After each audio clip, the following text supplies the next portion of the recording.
So yeah, ultimately, quality definitions is actually ultimately is actually customer satisfaction. That is what the modern concept of quality is all about, actually. And I think it's very fair to say so because quality is a very, like I said, relative item. It's a very subject. I wouldn't say it's subjective, but then it's not absolutely subjective, but there is an element of subjectivity within that. So when we define quality as engineers, when we define the quality for a project, we really need to know whether our quality is actually what sort of background. I mean, like what sort of product are we building? What sort of services are we providing? Is that basically what are we providing at the end of the day will help us to determine um, what the definition of quality will be for this particular product and ultimately all the activities to the project which will build up towards the final product. So the requirement that we put on all the activities and the resources, okay, is basically from the top down, meaning that it will be what we want from the product to the subcomponents to the components, and then each components will be built with the activities, will be built with the resources, you see. So the requirement is top down, meaning that we define that resources quality. I mean, that we define the product quality first. What kind of target that we are actually having? Okay, what is the level of the desired, what is the desired level of excellence that we are looking at? Okay, and then depending on that, we will be designing our activities and objectives of our activity and the resources, objective of our resources towards this particular goal. You see, that level that we are looking at. So our activities, the resources and selection and usage and all that is actually part of the processes of quality management. Okay, so again, if you're looking at manufacturing, like I say, it is basically always some conformance to certain specs, a certain measurement.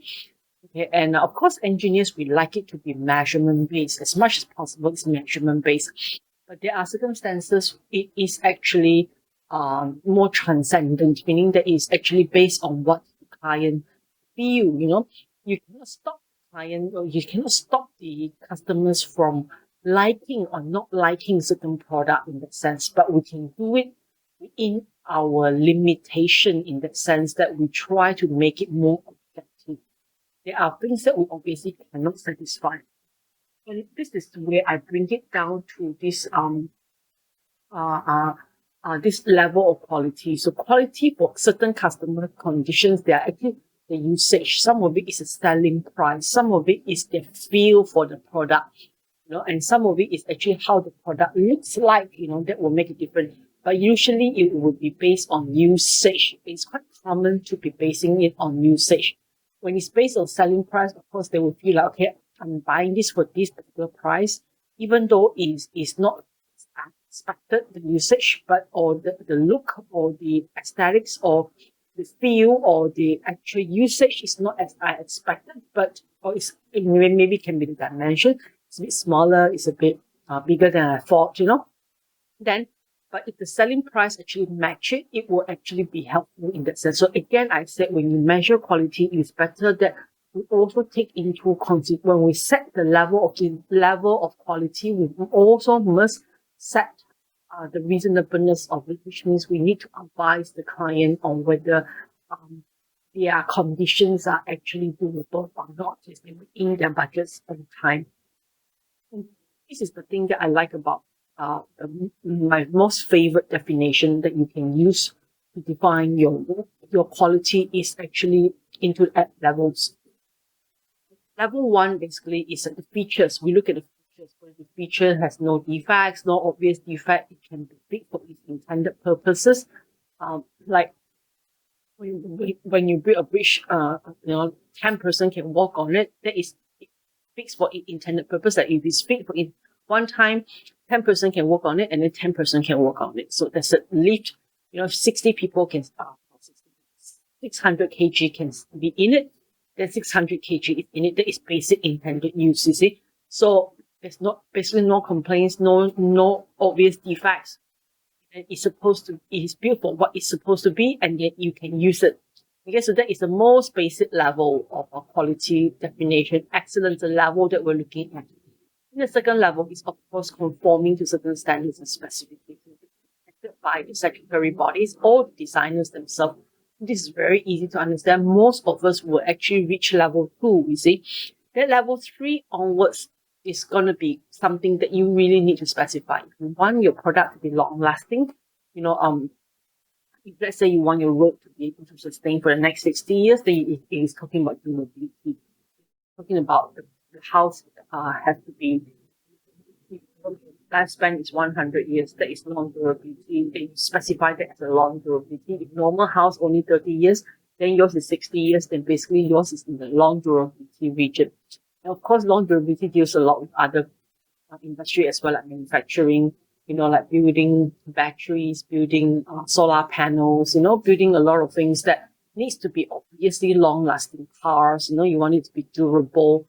Let's say Toyota. People say Toyota cars are very durable because you hardly need any maintenance on it, and it can run for like 15, 20 years kind of thing.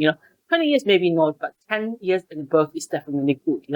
But other cars in the same in the market, if you talk about relative quality, if you talk about Toyota relative to other cars in the industry, in the automobile industry, then it is considered as long lasting because most cars can only go for 5, 6, 7, 8 years without any complaints. Toyota can go up to 10 to 12 years without any complaint.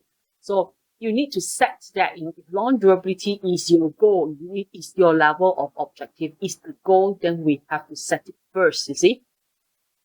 Then we will also look at the level 4, which is high performance. If you want your car to be going from 0 to 100 kilometers per hour in 60 seconds, then basically that is high performance. You've got to specify that. You've got to design for that. You need to design for operability and efficiencies. Those are under level 4. High reliability means that, you don't have any breakdowns. It is highly reliable. You can depend on the item to do the job. Like I say, it can be quite closely related to durability, but reliability means breakdown. Durability means long lasting. It can last for a long period of time. But of course, lasting can be lasting with some breakdowns, but high reliability is lasting without that kind of breakdowns, you see. And serviceability, meaning that, you can use this product in many environments, like handphone, signal strength, strong in many, many environments. Those are serviceability. Then when you're building, when you're designing, these are the things that you should come in even in the concept, in the design. You need to meet the mind of the client. Aesthetics means it's attractive to the eyes, and this is already a level that we cannot specify already as engineers because it's already starting to be very subjective. What is attractive to your eyes may not be attractive to my eyes. Like I always say, you can ask, there's 100 over of you can ask who's the most beautiful girl in the class, but not everyone will give you the same answer, you see. So if you ask who is the most handsome boy in the class, not everyone will give you the same answer. There may be 10, 20 different answers here because this is different from people to people. But obviously, aesthetic, there is always some standards. For example, like standard beauty, standard handsome, it must be 180 tall, girls must be 169 cm, with the face, big eyes, long lashes, high nose, nice cheekbones. Those are all like standard features. You can state standard features that is standard to most human beings' eyes. But again, even if you state this level 7, it will not be attractive to everybody as well. Like I said, I've always mentioned this example in Melbourne. There was this, I think Federal Square, it's like a place that they built. I think it is really, really, the designer thinks that it's really interesting because it's like a seven triangles built up with one triangle, and then 5 triangles built up with one triangle, and one triangle built up the concept of the building. So it looks really interesting, but a lot of people think that place looks like a piece of shit just dumped onto, the ground. It's like, it looks like a dump site.